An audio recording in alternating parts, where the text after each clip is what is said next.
Hello दोस्तों। आज जो कहानी बताने जा रहा हूँ वो कहानी आज से कम 15 साल पुरानी है। ये कहानी सच्ची घटना पर आधारित है और मेरठ ज़िले के एक गांव की कहानी है। तो दोस्तों, एक लड़का जिसका नाम अजय है और उसकी उम्र लगभग 10 से 12 साल के बीच थी। तो एक दिन की बात है, अजय रोज़ की तरह अपने स्कूल गया, पढ़ाई की, लिखाई की और रोज़ की तरह स्कूल की छुट्टी हुई। लेकिन दोस्तों, अजय की ज़िंदगी का वो दिन रोज़ के दिन की तरह नहीं था। स्कूल की छुट्टी हुई, अजय स्कूल के बाहर निकला अपने घर के लिए, तो अचानक उसे रास्ते में एक गुड़िया दिखाई दी। उसने वो गुड़िया उठाई और अपने घर ले गया। जब वो अपने घर पहुंचा तो उसने वो गुड़िया अपनी मम्मी को दिखाई। उसकी मम्मी ने देखते ही कहा, अरे अजय, ऐसे कोई रास्ते में पड़ी हुई चीज़ पर घर पे मत लाया कर। अजय ने जिद करते हुए कहा, मम्मी देखो प्लीज़, रहने दो, अच्छी गुड़िया है, रखने दो मुझे। अजय की मम्मी ने कहा, चल ठीक है, रख ले। अजय उस गुड़िया से पूरा दिन खेला। तो दोस्तों, अब शुरू होनी थी उस गुड़िया की करामात।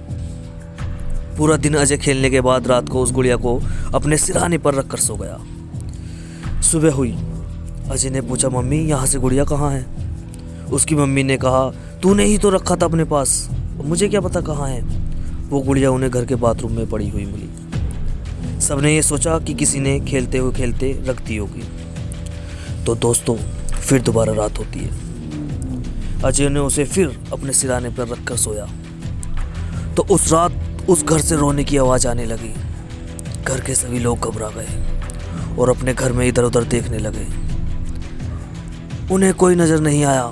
सुबह होते ही अजय के पास फिर वो गुड़िया गायब थी। अजय ने फिर अपनी मम्मी से कहा, मम्मी तुमने फिर हटा दी गुड़िया। उसकी मम्मी ने कहा, नहीं बेटा, तेरी गुड़िया किसी ने नहीं देखी और ना ही उसे छेड़ा है। तो वो गुड़िया उन्हें फिर रसोई में मिली।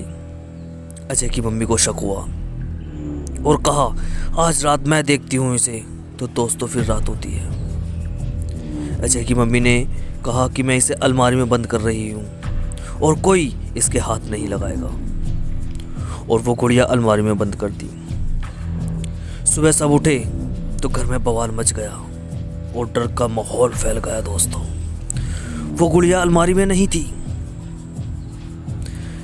घर के लोगों की चीखें तो जब निकली जब उन्होंने देखा अपनी दीवार पर कि खून के छींटे बिखरे हुए हैं। अजय की मम्मी ने घर में सारी जगह उस गुड़िया को ढूंढा तो वो गुड़िया घर के बीचों बीच खून में सनी हुई मिली। अजय की मम्मी कांपने लगी। अजय की मम्मी ने फैसला लिया कि इस गुड़िया को हम जला देंगे। इस गुड़िया को जला दिया जाए। तो उस गुड़िया को अजय की मम्मी ने घर के बाहर जला दिया। सबने सोचा कि बला टल गई और सब आराम से सो गए। तो रात को अजय की मम्मी को एक सपना आया, बहुत ही भयानक सपना आया। उस सपने में वही गुड़िया आई और उस गुड़िया ने बहुत ही डरावनी आवाज में कहा, तूने मुझे जलाया है ना, देख तू भी अपने बेटे को ऐसे जलाएगी। तो दोस्तों, अगले दिन से ही अजय की तबीयत खराब होने लगी। वो दिन पे दिन बहुत बीमार होता चला गया। अजय की हाइट 4.5 फुट की थी। दोस्तों, आगे बताते हुए मेरे रोंगटे खड़े हो रहे हैं, धड़कनें धीरे धीरे बढ़ रही हैं। खैर, अजय की हाइट 4.5 फुट के आसपास थी और वो धीरे धीरे बीमारी के साथ उसी गुड़िया के जितना होता जा रहा था। घर में सब परेशान थे, खूब इलाज कराया लेकिन कोई सफलता नहीं मिली। डॉक्टर, वैद्य, हकीम, ओझा, पंडित, किसी के कुछ समझ में नहीं आ रहा था। तो एक दिन अजय छोटा होता होता उसी गुड़िया के जितना हो गया। सब परेशान थे, अजय भी परेशान था, लेकिन उसके दर्द से घर के सभी आदमियों को दर्द हो रहा था। पूरा घर गम में डूब गया था। माँ अलग रो रही थी, बाप अलग कोने में रो रहा था और अजय की बहन अजय को रोते हुए दिलासा दे रही थी कि भाई तू चिंता मत कर, ठीक हो जाएगा, भाई चिंता मत कर।